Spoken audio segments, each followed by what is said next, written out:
Okay, I'm back.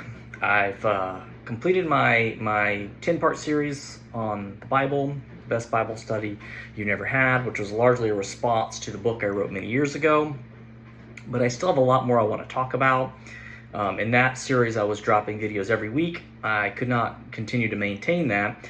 But I thought, well, I could still put some videos out, just not as frequently. So I'm going to do one this month, the month of November, and then I've already pre-recorded a video that I'm going to release in December, which is related to the birth of Christ. But one of the topics that I felt like I didn't really get time to really focus on in my last series was some of the finer details around the book of Revelation. I think in my 9th video in that series, I talked about the book of Revelation to some degree.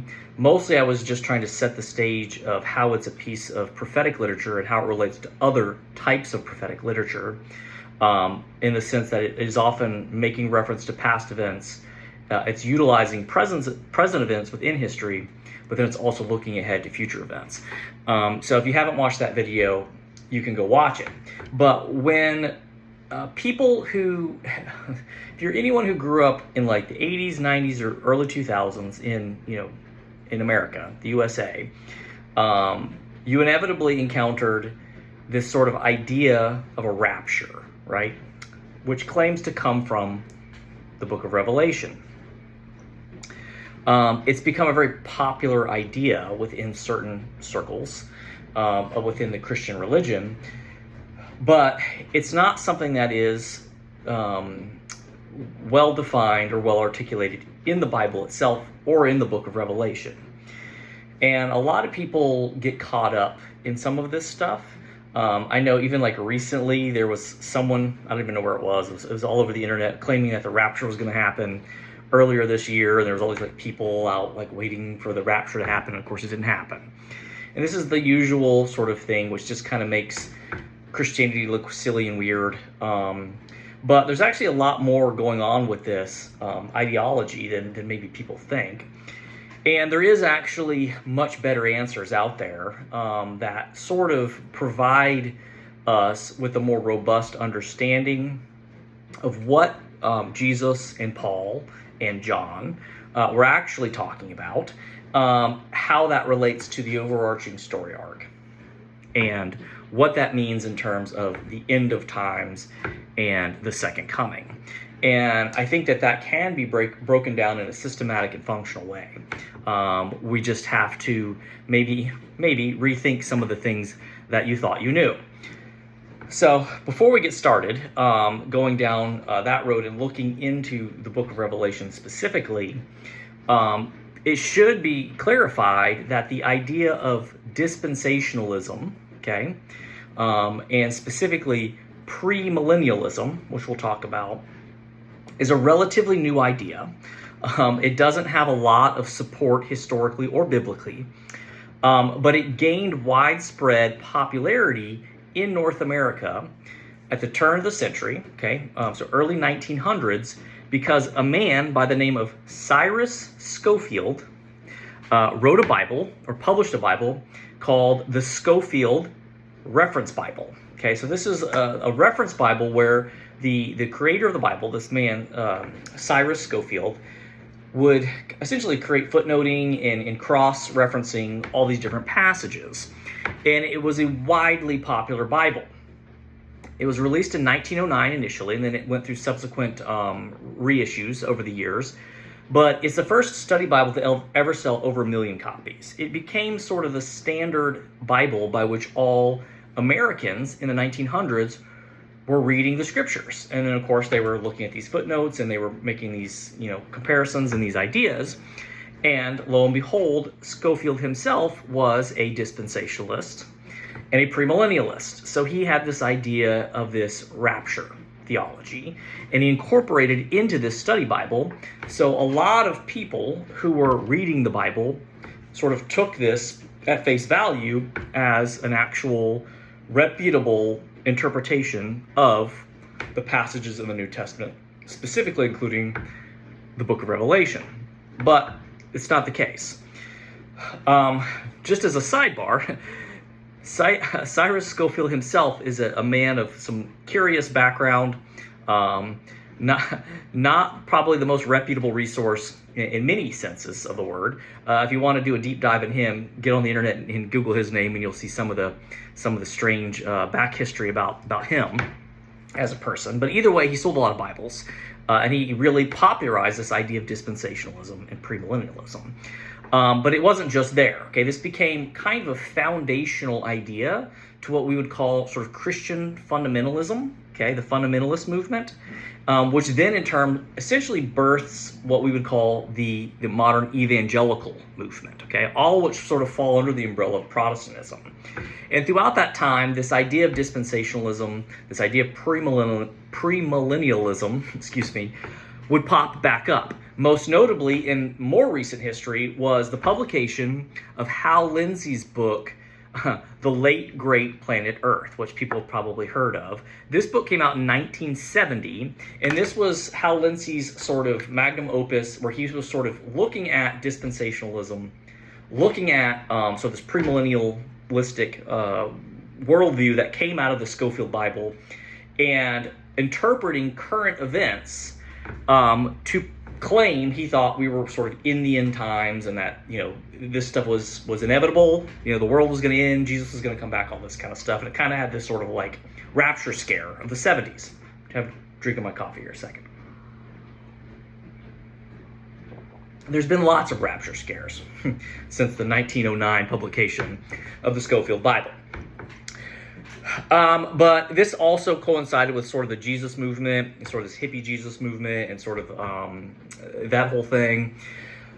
And then it kind of quelled down a little bit. And then, of course, by the time you get to like the 90s, when I'm a kid, you have the publication of the infamous Left Behind fictional book series. Now, what's ingenious about this book series, of course, because it was fiction, they could kind of just say whatever they wanted to say, and they couldn't really be held responsible from a theological standpoint.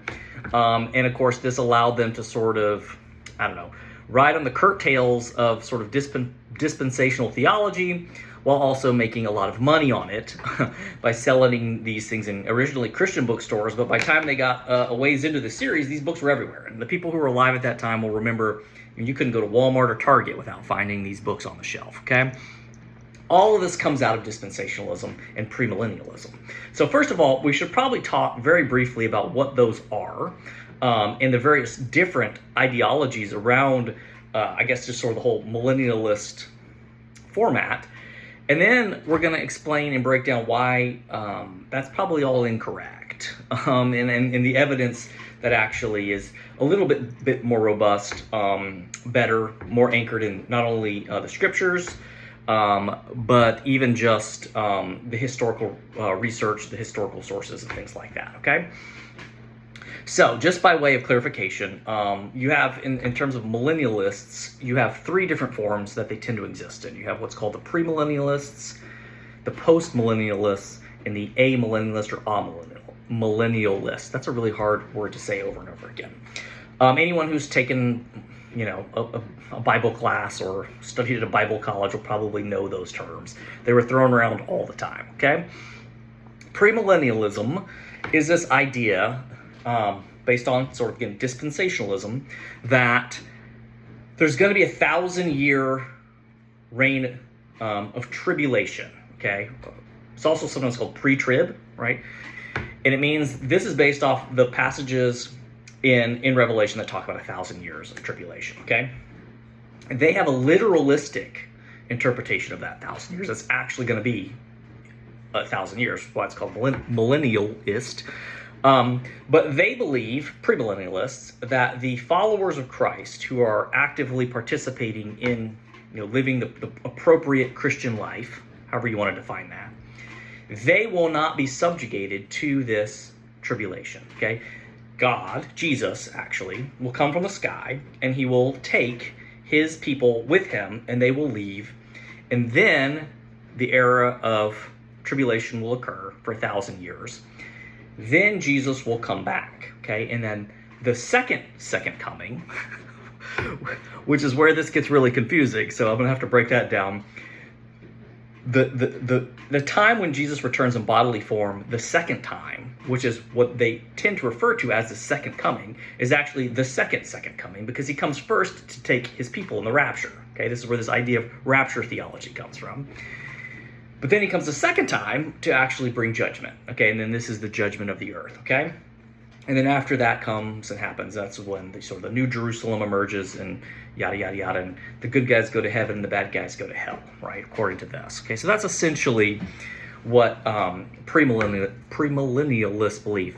I'm already getting a notification that my light's getting low, so if this quality of the video is not perfect, I apologize. I can only film these things sometimes, and so I'm filming it tonight, so the lighting might not be best. So post-millennialists, boy, I'm going to have a hard time with this, I'm sure you can imagine, believed the opposite. They still believed in a literal 1,000 years.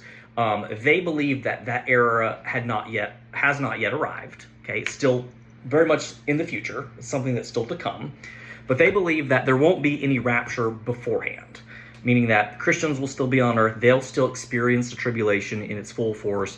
But when Jesus comes back at the end to sort of fulfill the prophecy of the second coming, in this case it's only one second coming, it's not a second coming, he will take his believers with him, which I guess you could consider as kind of a rapture, but it's certainly not the type of rapture we would get in the dispensationalist position. And then lastly, the amillennialists essentially believe that we are currently in the last phase. They call it the era of the church, and this is that era of tribulation. They don't necessarily, it depends on the amillennialist, they don't necessarily think it has to really be 1,000 years. They think it could be interpretive. So they're not maybe literalist on that. But they do believe that eventually there will be a second coming. Christ will come. He will judge the earth. He will take his believers with him, which I guess, again, is kind of a rapture. But not a rapture, again, like the dispensationalists. So that's basically the differences, okay, of these different nuances. And these ideas have been, like I said, really popular in the evangelical church and really popular in the fundamentalist circles. And it's sort of this idea that, got to be on lookout, because, Jesus is coming and he's going to take us. If we're not ready, we're going to get left behind. Hence the name. Sorry, more coffee here. The reality is there are alternative explanations that are much better and actually seem to be much truer to the text. And I alluded to some of this in my video on Revelation previously, but I didn't go into it very, very deep. So that's what I'm going to try to do today, assuming I have proper lighting and proper time. If I run out of lighting, I'll just have to stop and pick up where I left off another day. So if I edit the video, that's what's going on there. Weirdly, one of the things that's really emerged in the last probably 20 years or so is that a lot of scholars, both in the conservative and in sort of the more liberal academic spaces, are really going back and revisiting a lot of what has been perceived to be the dates surrounding the writing of New Testament texts. That may seem like, okay, well, that's interesting, whatever, but not really that important. But turns out it's actually extremely important. When they date these books, these documents, can completely shift and change what they mean and how we understand them, okay? So we need to understand that to go into this discussion. So just by way of giving you some early reference points here, there's a book by this gentleman, Jonathan Bernier. Hope I pronounced his last name right. It's called Rethinking the Dates of the New Testament. So this covers the whole New Testament. And then specifically on the book of Revelation, this source is a really excellent one called Before Jerusalem Fell, Dating the Book of Revelation by Kenneth L. Gentry. If you're going to read one about Revelation specifically, I recommend this one, not only because it just kind of covers everything in a very clear way. He's really good at providing you a long list of secondary sources. So that's why I say this is a good one to start with. You start here. If there's more you want to read, he has a very, very detailed, very in-depth bibliography throughout this book that you can really dig deep into some of this stuff. But that's a good reference point. And what essentially these new theories are showing, or proving more or less, is that a lot of these books actually were written much earlier than we had recently assumed. And that actually changes our perspective about how we interpret so much of this information, okay?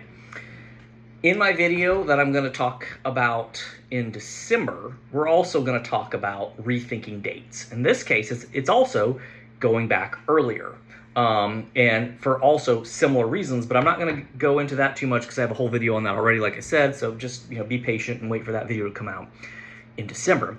But at least in relation to Revelation, and even to the synoptic Gospels, when you date the book is important, because it all comes down to this very specific time frame when the Jewish people go into a war against the Romans, and essentially it results in the destruction of not only the nation of Israel, but it results in the second collapse of the temple, okay?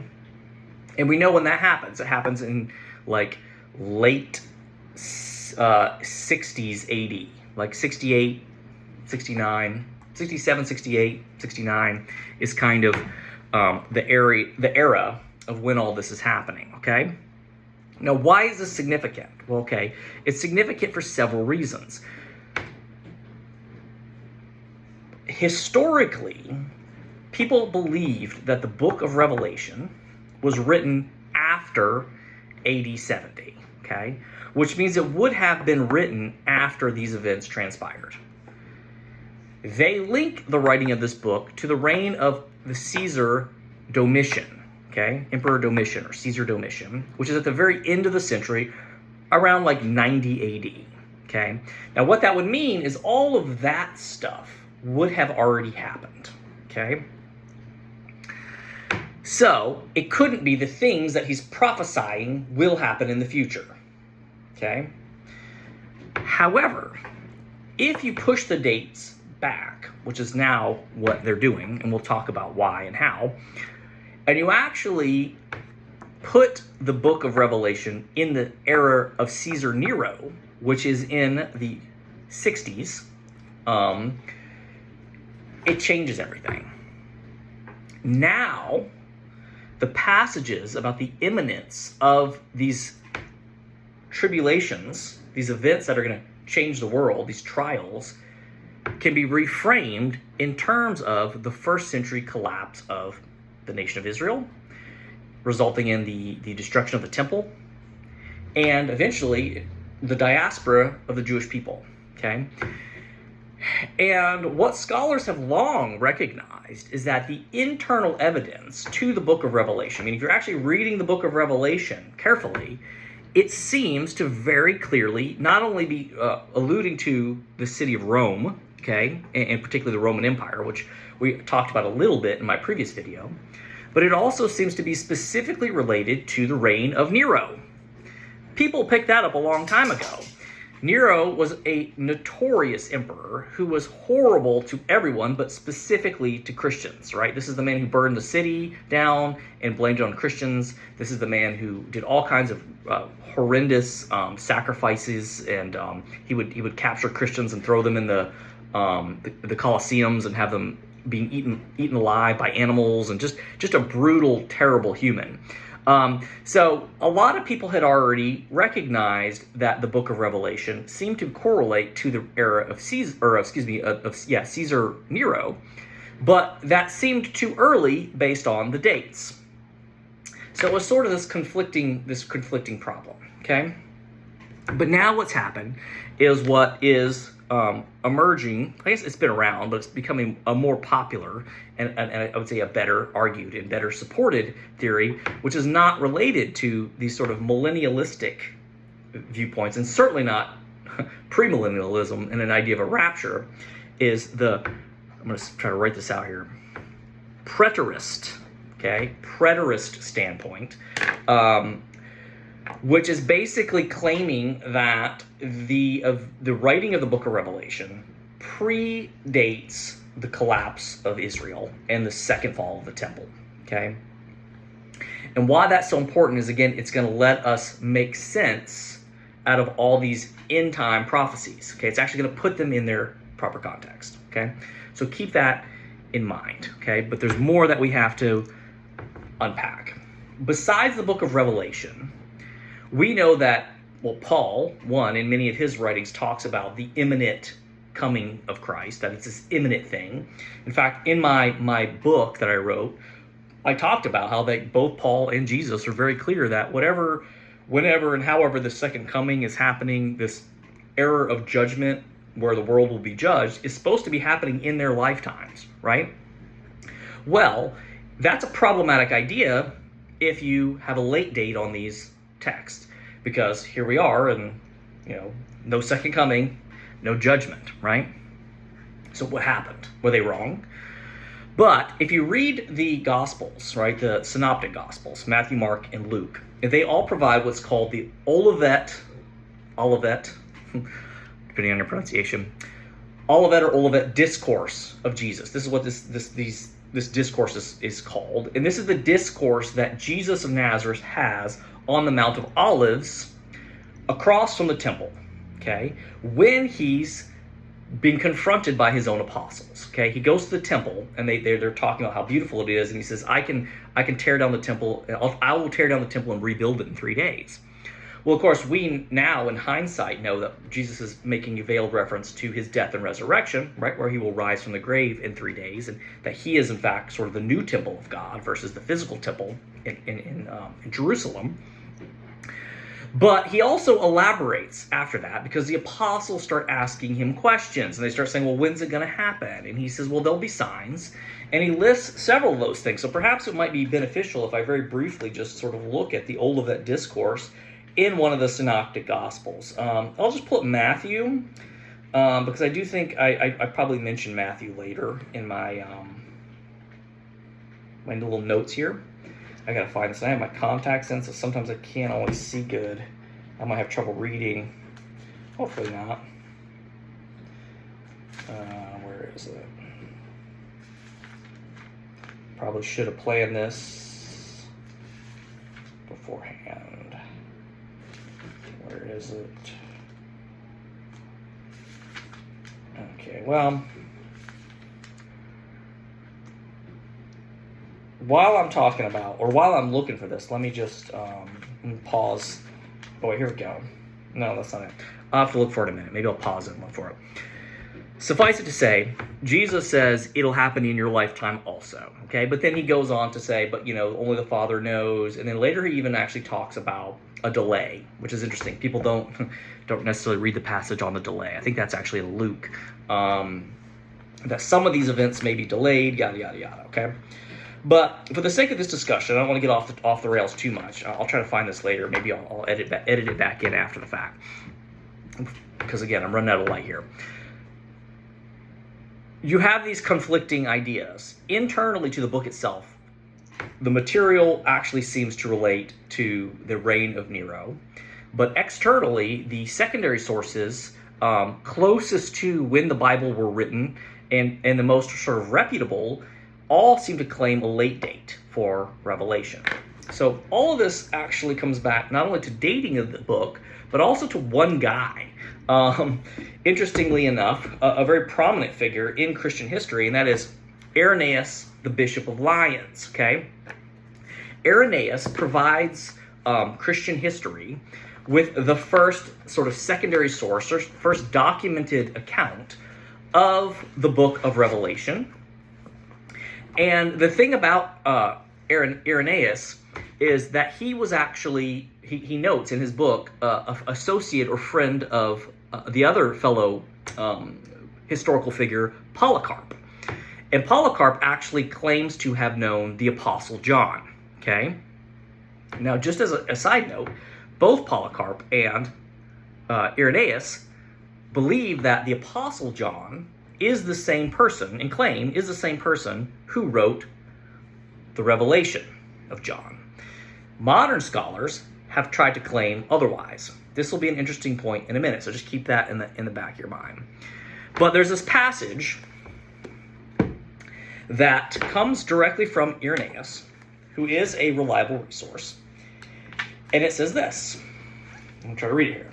Okay, it says, We will not, however, incur the risk of pronouncing positively as to the nature of the Antichrist, for if it were necessary that his name should be distinctly revealed in this present time, it would have been announced by him who beheld the apocalyptic vision. For that was seen not very long time since, but almost in our day, towards the end of Domitian's reign. Okay, so here we get the reference to Domitian. Okay, the last little stretch of that statement. I'll read it again, this last sentence. For that was seen not very long time since, but almost in our day, towards the end of Domitian's reign. It's a clumsy sentence, kind of hard to read, which we'll get to in just a minute. So pretty much because of this text being, or this statement coming from Irenaeus, and it being a very early resource of a very reputable person, everyone's like, well, there you go. It's right there. The Revelation was written during the reign of Domitian. When was Domitian reigning? Well, that would be towards the end of the first century, closer to 90 AD, rather than, say, closer to 60 AD, which would be the early days. And historically, there's kind of been this battle between, well, is it an early date, is it a late date? People just had different opinions, but at the end of the day, it always came back to this Irenaeus quote. And really, because Irenaeus was such an early figure in the church, and because he was so influential, pretty much everyone followed suit. So you can look at, Clement of Alexandria, or Tertullian, or any of these other, great sort of religious historians from history. And almost all of them are going to give that, the book was written under Domitian because, that's what Irenaeus said. So this gets to this conflict, between, the secondary sources pretty well clearly give us the late date. But, again, internally, when we look at the actual imagery and some of the symbolism and some of the things that are being discussed, it more closely maps with Nero. But people have also recognized that Domitian was a pretty bad emperor too, so they maybe we just know more about Nero because he was so bad. Maybe, the things that were happening under the reign of Domitian were also extremely problematic. But it just raised all these kinds of questions. And finally somebody was like, well, what do we... If it all comes back for the most part, when you really start tracing it all back, where did this idea come from? Well, this guy says, and that guy says, well, where did they get it from? And you all trace it back. It really just comes down to this one statement by Irenaeus. And that becomes the foundation of this idea of a late date. Now, that's not to say there's not other arguments that can be made, but that kind of is weirdly what so much hinges on. And so eventually people started thinking about, could Irenaeus have been wrong? Could he gotten it wrong? And of course, the answer to that is yes, of course he could have got it wrong. And part of the things they did several things. One of them was did he get other stuff wrong? And sure enough, they would go and look into his work, and he got a lot right, but he also got a lot wrong in other places. He got dates wrongs, names wrongs, all those kinds of things you would expect from any historian, but certainly a historian, writing thousands of years ago, when they didn't have libraries and the internet, and they're kind of just word of mouth and text, and a lot of times the texts are lost, or they're in a different language, or you're reading a translation. So there's a lot of room for slippage. So certainly we know that Irenaeus did make errors in some of his other statements, so it could just be he was wrong. But that's still also speculative, okay? Well, another scholar pointed out a really interesting fact. Where did I put my sheet? Wow, I'm losing I dropped my sheet somewhere? Wow, where'd it go? I had a piece of paper. Hang on, I'm going to pause because I got to find my sheet. Having a rough go of it today. I put this inside the book and I couldn't find it. I just wanted to pull this out to bring some clarification. Okay, so Emperor Domitian, who reigns later in the 90s, right, 80, 90s, he was the son of Vespasian and the brother of Titus, okay? So there's this family lineage that comes down the line. Interestingly, what one or several people have pointed out that has been forgotten and often misunderstood is this weird thing that happened in 69 AD, which is right after Nero, dies. And Vespasian, who is Domitian's father, becomes the primary emperor, right, or the Caesar of Rome. But in so doing, he also names his son, Domitian, the Caesar as well, and places him in charge of a newly designed Roman Senate. So in 69 AD, which gets us back to the 60s date, there is actually this weird little thing it's basically just a ceremonial title that Vespasian gives to Domitian, but he calls him a Caesar. And it's more just because he's ruling over the Senate. And then eventually, after his brother Titus reigns, he then comes into power some 20 to 30 years later. But people have proposed, well, maybe that's why Irenaeus got confused. Maybe because of the weird title of Caesar that does take place in 69, maybe that's where he got his dates mixed up, and maybe he was meaning the 60s, blah, blah, blah, blah, blah, blah, blah, blah, blah, blah. Okay? So you get all this speculation, but finally, what people have really said was, well, what does the text actually say?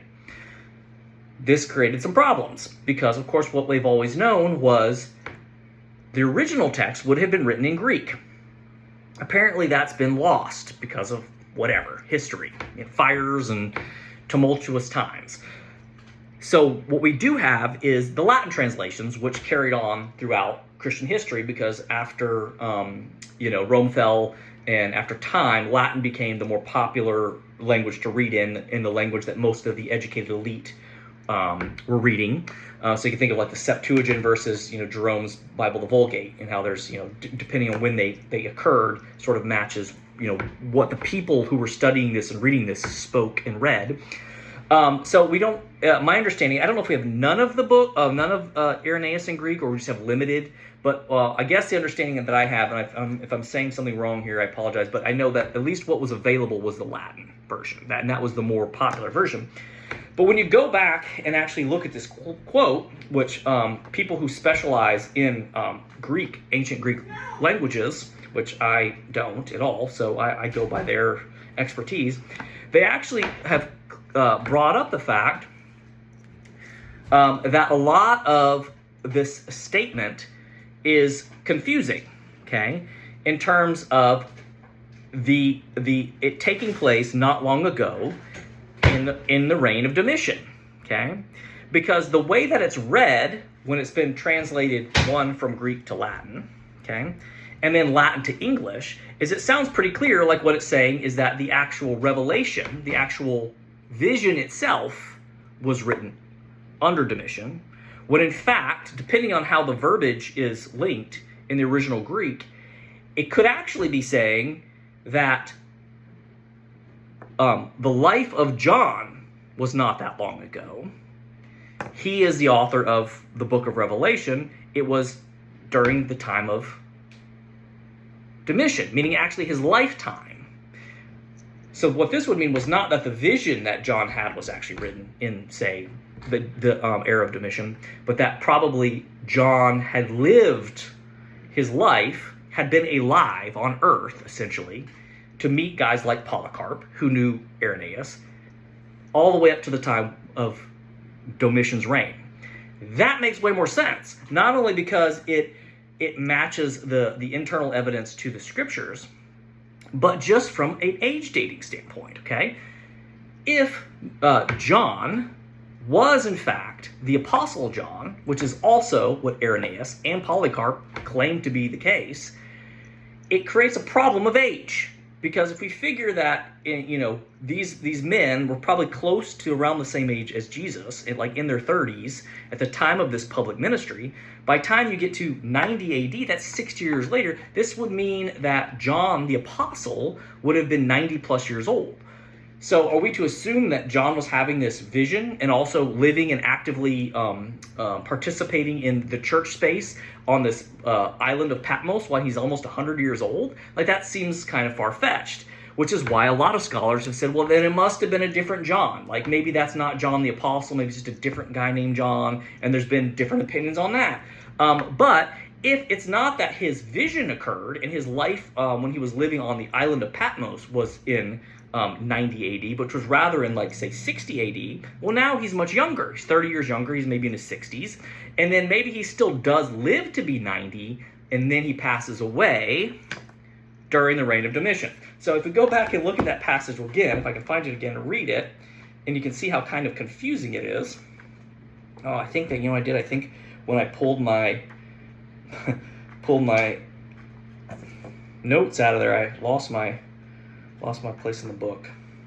So yeah, Clement of Alexandria supports that same idea. Here we go. It's right up here. It's right at the front. I know where it is. I just have to come to I apologize. Oh, here it is. I'm going to read this again because I think it may make sense. So he's saying, We will not, however, incur the risk of pronunciation positively as to the name of the Antichrist. For if it were necessary, his name should be distinctly revealed, the present time, because he says, it would have been announced by him, so say it would have been announced by him who beheld the apocalyptic vision. So they're talking about John of Patmos. So it would have been announced by John, for that was seen not very long ago, but almost in our day, towards the end of Domitian's reign. So is he saying, again, it could, again, the way it's worded here, it seems to, but what they're saying is in the Greek, it's not so clear. What it seems to be and could be saying, and probably saying, is that John lived not that long ago. Like he was still alive when Domitian was reigning in Rome. But not the vision. The vision probably occurred some 30 years before. And now that they've re-looked at that, and they've gone back and looked at the original Greek and the possible confusion of the way essentially the verbiage is aligning, whether it's aligning to the person of John as a person, or the revelation as a thing, the consensus by a lot of reputable people is that it's actually not referring to the thing, the vision, but the person, John, which then helps us to reframe all this. And this has become the more common viewpoint, which now places the book of Revelation back where people thought it would be, which was during the reign of Nero. And when you do that, what they start to realize is how so much more started to come to light as well. Give me a second. So I don't know if I have time to read the actual scriptural passage. You can look it up yourself. But I have this because it's really helpful. One of the famous passages in Revelation, is talking about the different emperors, right, who emerge. Revelation 17:10 says, there are 7 kings, 5 have fallen, 1 is, and the other has not yet come. 1 is in power, and the other has not yet come. And when he comes, he must remain a little while. It seems indisputably clear that they must be relating this to Nero and the previous Roman Empire. So let's look at 17:10. This is what his writing is, but let's actually read Revelation 17:10 because I think that may be beneficial to whoever's listening. Revelation 17:10. Here we go. It says, so actually I'll go verse before, I'll go 9. This calls for mind with wisdom. The 7 heads are 7 mountains on which the woman is seated, okay? So the 7 heads on the 7 mountains, this is the city of Rome. Rome is a city on 7 hills. Very clear reference to Rome, okay? There are also 7 kings, 5 of whom have fallen. 1 is, the other has not yet come, and when he does come, he must remain only a little while. As for the beast that was and is not, it is the 8th, but it belongs to the 7, and it goes to destruction, yada, yada, yada. So what does that mean? Well, we now know. You can actually put it here in context. So I'm going to pop this open here. And if you look at the Roman emperors in order, here they are, all laid out. You have first, Julius Caesar, 1. Second, Caesar Augustus, 2, who we'll talk a lot about in my next video. 3, Tiberius. 4, Gaius, or what he was known as more popularly, Caligula. 5, Claudius, and guess who 6 is? Nero.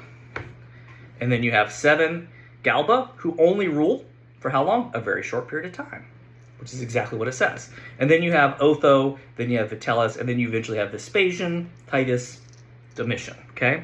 But now when you put that in the context, we actually know not only that it was Nero, we know the specific kings, Caesars, that John of Patmos is referring to. Okay, they're all right there. You can find them in the book here.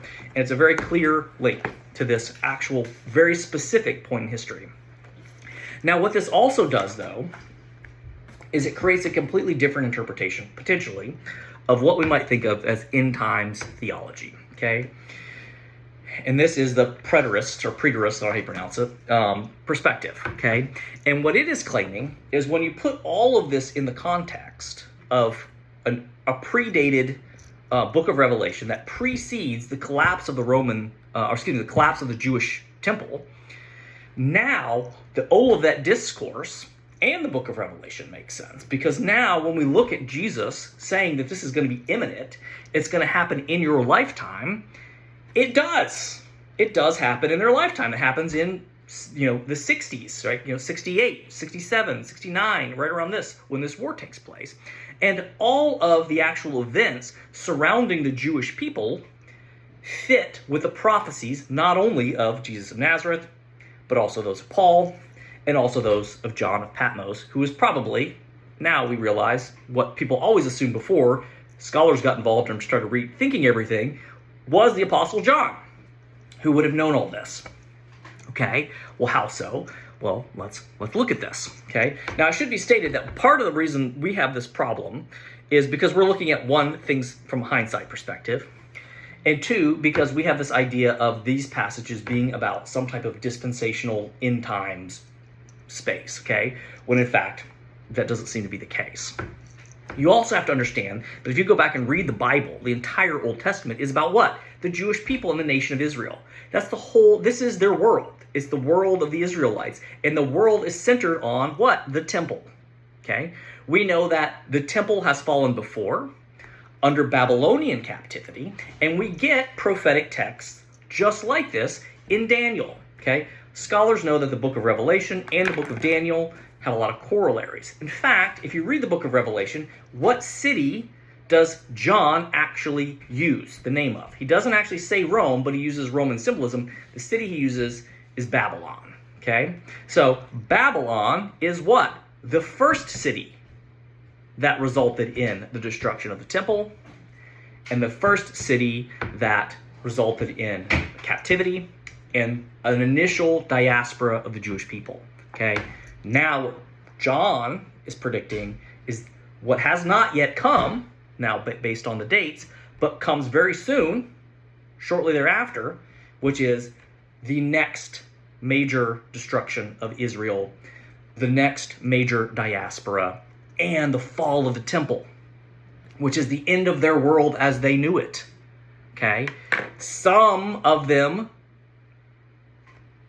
become what we'd call Messianic Jews, right? And they follow the teachings of Christ, but most don't. Okay? This is the imagery of some will fall away, most will fall, some will be elect, some will go. All of this is really talking just about the Jewish people and the destruction of the nation state of Israel. Now, just as a sidebar, not to get overly political, but one of the things that's transpired historically, certainly in America, and certainly in certain conservative political circles, and conservative religious circles, is this idea about protecting Israel, and the fact that once Israel became a nation again after not that nation not existing for thousands of years. This was sort of like ushering in the end times, right? Because we knew that in the books like Revelation, there was this allusion to the nation of Israel. And so the idea was, well, then the nation of Israel must exist, and it hasn't existed for a long time. So now that the nation of Israel exists, we must be getting closer to the end times, which is where you get into a lot of this rapture theology. But if you put it in this context, it's not talking about a future Israel nation. It's talking about Israel right then. And it's telling them what's going to happen, and it does happen, okay? So this becomes the preterists, I hope I'm saying that right, preterist position. Wow, I can't read here. It's getting dark. Hopefully it's not too dark in the video. But even within the preterist perspective, you have what's called partial preterists, and you have what's called full preterists. And they have different opinions. A person who has a full preterist perspective believes that everything they were talking about has already happened, in which case there is going to be no other second coming, and there is going to be no actual bodily resurrection, that those were metaphoric or symbolic imagery, and that the return of Jesus, the second coming, was a second coming of judgment against the Jewish people for essentially crucifying him and not, fulfilling his mission for them, and that now he's chosen a new elect and it's open to all people, Gentile and Jew alike, to carry forward this tradition. And therefore, the resurrection is not a literal resurrection, but a figurative resurrection where those who participate in this new covenant will go to heaven, okay? So there is, in this perspective, this is the full preterist position. It's all already happened. There is nothing more coming. It's done. What's more orthodox and more accepted is what's called partial preterist position. And what that claims is most of the things have already happened. Most of the things that Jesus is talking about, Paul's talking about, and John are talking about have all happened. But there's still a few things that are waiting for them to happen that have been delayed, like we talked about, like is alluded to in the passage in Luke. Most notably, a literal bodily second coming, where Jesus actually comes in person to bring about the second coming, and of course the bodily resurrection, which we haven't seen. So in the partial preterist position, they believe that there still will be a coming of Jesus in bodily form, and they still believe that there will be a bodily resurrection, but when that actually transpires, no one knows that. But what we do know is that the majority of things that were predicted by Jesus and Paul and John have already occurred. Okay, how so? Well, I'll give you examples. Okay, 1, in AD 66 through AD 70, this is the Great Tribulation. Okay, this is when the Jews go to war against the Romans and they get slaughtered. Okay, Israel as a nation is just destroyed. Okay, so this is the trials and tribulations. This is that era. It's not 1,000 years. It ends up being more like 4 years. But the number 1,000 is, of course, has all kinds of symbolic reference points, true to prophetic literature. You can go down that rabbit hole if you want. But the point being is, what they're claiming is the actual tribulation is just this war. Okay, the abomination of desolation, which is referred to, is the Roman army lining up and attacking Jerusalem. Okay, this is that prophecy. The judgment of the apostates is first century Israel. So it's not a judgment of the earth as a whole, but rather the judgment is of the Israelites. Okay. Now again, if you've read other prophetic literature, you know that that's what it's always about. It's always about the judgment of Israel that's going to come from God because they have fallen away. Okay. So that's fulfilled. And then finally, the coming of Christ has also been fulfilled, but it wasn't done fully in bodily form, but rather in the form of judgment. Okay. That he brought this judgment upon the Israelites. All of those boxes get checked with a predated book of Revelation and a predated gospel, synoptic gospels that take place before the fall of Israel and the destruction of the temple. Now it all makes sense, okay? So those are the different positions. Now, why don't we hear more about these positions, right? Why don't we hear more about this? Well, maybe some people have. I don't know. I guess if you've probably gone to Bible college or something, you probably have encountered this stuff, and it is becoming more common. But I think a lot of it is because, at least in the United States, you tend to have two very extreme positions. You tend to have the sort of academics who maybe study religion just as a curiosity and as a significant historical movement, right? And therefore, they find the Bible interesting for that perspective. And then you have the people who actually fall into the category of being a practicing believer, but they tend to fall into the camp of more of the fundamentalist evangelicals who grew up with this sort of rapture theology of dispensationalism. And unfortunately, these preterist standpoint doesn't really work for either side, okay? If the conservative sort of believing Christians recognize this position as correct, it means they have to essentially abandon their dispensational theology, and they have to abandon their rapture theology because meaning all this stuff has pretty well happened. The majority of the things that we're talking about in Revelation that you're trying to create and turn into some type of crazy story, movie, novel, all that stuff is just a reference to first century Rome. Like, you guys have gone way off the rails with it. It's all nonsense. The reason why the academics don't like it, which is really interesting, is because now all of a sudden, if you start dating the book of Revelation and the Gospels earlier, based on what now the evidence is saying, that means they're actually prophetic. One of the things that the academics liked about the late date is they could say, well, these things were written after the fact. So yes, we know that Jesus talks about the collapse of the temple in the Olivet Discourse. Certainly he was talking in a metaphorical way about his own death and resurrection. But it certainly also seems like he was actually referring, like we talked about, to a future event, which is the literal collapse of the temple. But if you date, say, the book of Matthew, Mark, or John after 70 AD, then what they can argue is, well, this is hindsight bias. These are, these apostles going back and attributing certain apocalyptic statements to Jesus in reference to actual events that are currently happening, right? So sort of like they're stacking the deck. But if these predate that date, then that means not only was Paul right, not only was John of Patmos right, not only was Jesus right, the whole New Testament sort of takes on this prophetic tone, where it was in fact predicting this coming era of Caesar Nero and the persecution of Christians and the destruction of the temple, okay? Which is pretty fascinating and pretty cool. So it kind of just, it's a theory that I think is correct, and I think that the scholarly opinion is that it's correct, but it hasn't maybe been welcomed for different reasons. From the scholarly side, it would mean they have to sort of accept these texts as having some type of prophetic element to them. But on the more religious, conservative, sort of fundamentalist standpoint, it means they have to sort of abandon all their dispensational theology, okay? I'm actually fine with all that because I think that that's the correct perspective. But that's just some ideas there in response to sort of this whole idea of what is the rapture? Where does that even come from? Is it biblical?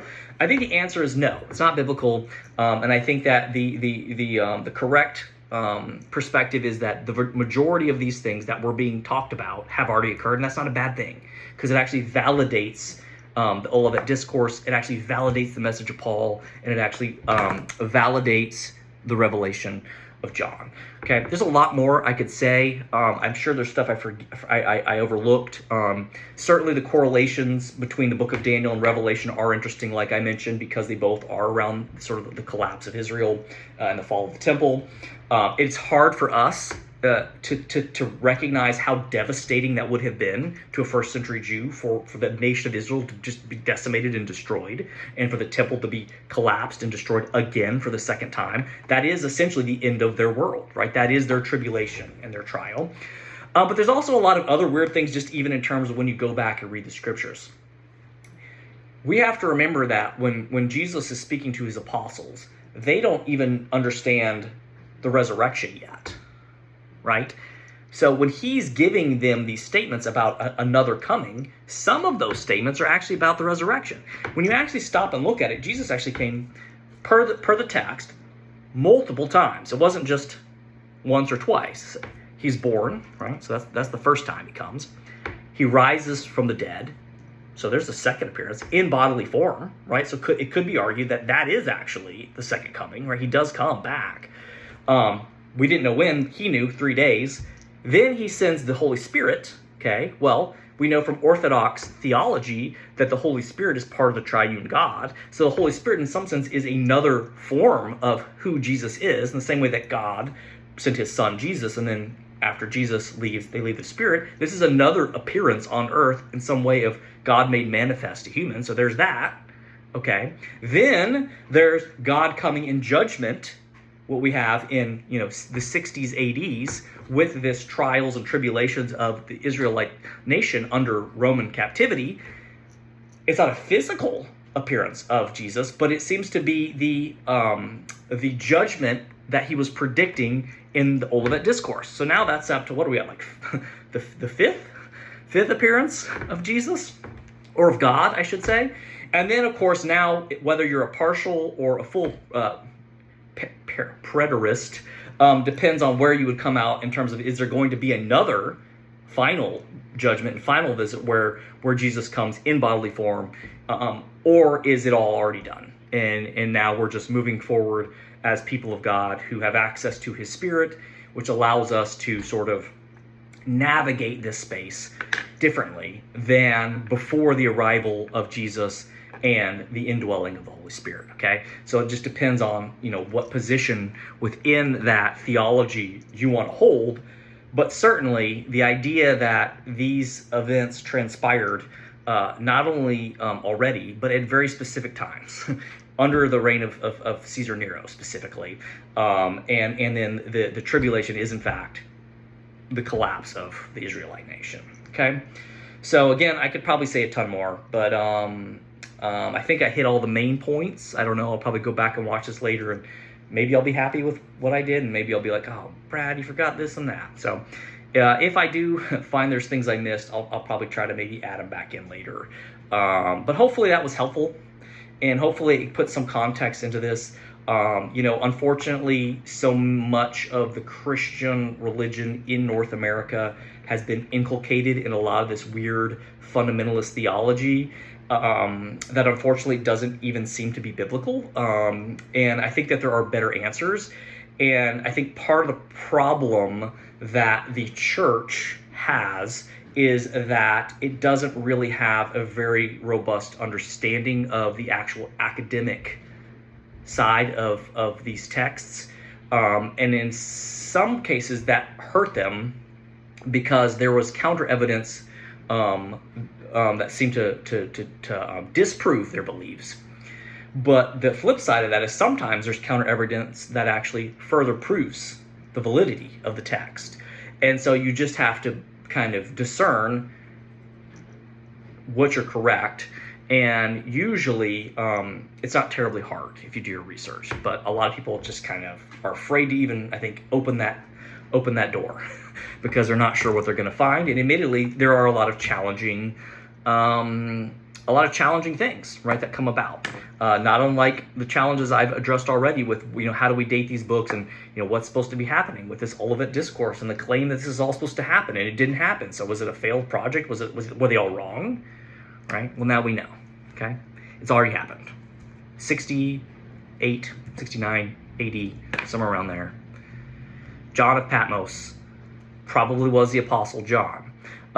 This is another funny point. I'm sorry, I mentioned this earlier, and so there's something I just remembered, and I said I'll come back to this. A lot of the scholars, tried to reject that because of the age scenario. Well, the interesting thing is Irenaeus claimed, as I mentioned, that John, who wrote Revelation, was the same as the Apostle John. And of course he claimed, at least depending on how you interpret the passage, that took place under Domitian. Well, it's funny because scholars had no problem accepting the late date of Domitian, but didn't accept Irenaeus' claim that John was the author of the Apostle John was the same as the John of Patmos who wrote Revelation, which is a far harder thing to get wrong, right? Like if you're a guy who knew, like kind of like a second degree you knew Polycarp who knew John, and you're saying that's the guy who wrote Revelation, that's hard to mess up. When he wrote it and when he died and who was in power, that's something that, especially the Roman Empire, when you have all these different Caesars moving around, and maybe you get that messed up. But like the guy you knew the guy who wrote it, to be like, oh, he wrote that, and be wrong about that, that's a little bit suspicious. So it just goes to show you that even the best scholars pick and choose what they want to believe. And I'm like, oh yeah, it was under Domitian, so it can't be right. But no, that can't be the same John. Well, it's like, well, it's the same guy saying both. So which you accept him on this one, then you did, Anyways, I'm going off on a tangent here. All right, well, hopefully you enjoyed that. If you have questions about it, feel free to reach out. I'll be back in December with a really cool video on the birth of Christ, and I'm going to be releasing that on Christmas Eve. So stay tuned for that.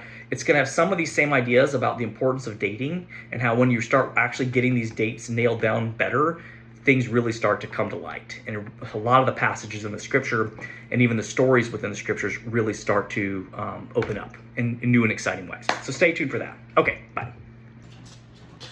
Okay, I'm going to edit this back in. Either I'll tap it in at the end or maybe I'll cut it in later. I did want to go back and look at this Olivet discourse in the synoptic Gospels, which I had mentioned.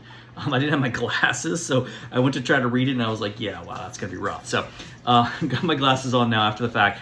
The lighting is even worse now, so hopefully you can still see this in the video. But this I'm gonna read from Matthew, okay? Because it does actually have a passage that I want to bring up about the delay. I mentioned Luke. I didn't see it in Luke. It looks like it's in Matthew, so I probably just misspoke. But this is in chapter 24, so I'm going to start reading it, and I want you to keep in mind, actually, I'm going to put this at the end of the video, because I want you to keep in mind everything I've covered in the video. So I'll have this as like a little appendices, if you will, and we'll put this all in context. So let's start here in chapter 24. Jesus left the temple and was going away when his disciples came to point out to him the building of the temple. Okay, but he answered them, "You see all of these, do you not? Truly I say to you, there will not be left here one stone upon another that will not be thrown down." Okay, the destruction of the temple. Let's keep going. As he sat on the Mount of Olives, the disciples came to him privately, saying, "Tell us, when will these things be? And what will be the signs of your coming and the end of the age?" And Jesus answered them, "See that no one leads you astray. For many will come in my name, saying, 'I am the Christ,' and they will lead many astray. And you will hear of wars and rumors of wars." Well, the war between Rome and the Israelites, which will come back up again. Rumors and wars. "See that you are not alarmed, for this must take place, but the end is not yet. For nation, the nation of Rome, will rise against nation, the nation of Israel, kingdom, Rome, against kingdom, Israel, and there will be a famine and earthquake in various places.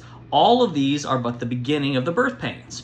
Then they will deliver up to you tribulation and put you to death." Well, actually, if you go back and look at this era of Roman history, there's a lot of death, but certainly for the Israelites, a massive percentage of their population ends up dying as a result of this war with the Romans that starts in 66 AD.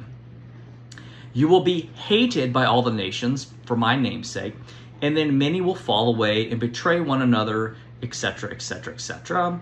And because of the lawlessness will increase, and the love of many will grow cold, but the ones who endure to the end will be saved. And this gospel of the kingdom will be proclaimed throughout the whole world as a testimony to all nations, and then the end will come." Okay, so now he says this. So when you see the abomination of desolation, okay, which we talked about, spoken of by the prophet Daniel. So this is specifically a reference to the prophetic book of Daniel. And remember, Daniel's specifically talking about Babylonian captivity and the collapse of the first temple. So here we get that sort of dual reference point to a collapsing of a temple through the mode of a different prophetic text, okay? "Standing in the holy place." Let me read that again.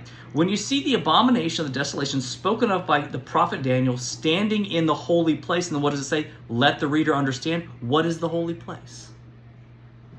The temple of Jerusalem, okay?